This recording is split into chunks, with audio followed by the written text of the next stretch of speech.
jo, ty víš, že když jsem s tebou, tak se nemůžu moc vymáčknout a proto točím tohle video. Chci ti dokázat, jak moc pro mě znamenáš a snad to po tomhle videu aspoň trošku pochopíš. Víš, ty jsi první slečna, do které jsem se fakt totálně zamiloval a šel do toho vztahu naplno. A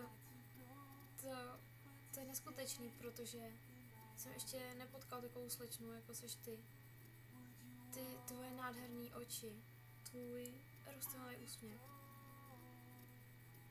ty tvoje pohledy, úžasná povaha a ta naše telepatie. To je prostě něco, co většina lidí hledá celý život a někdy to ani nenajdou. Aha, já jsem to našel po 18 letech.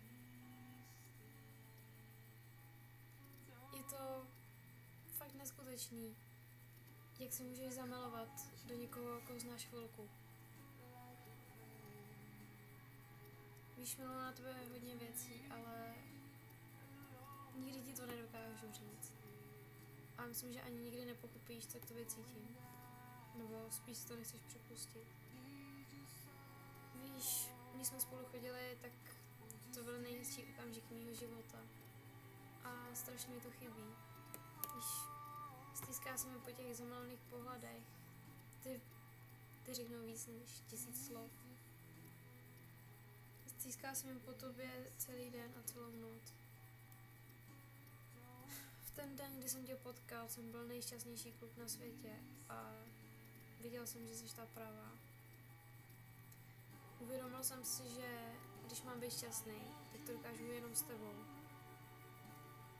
Ale prostě nám to nevyšlo. Já to beru, počkám si na tebe, protože vím, že ty za to stojíš.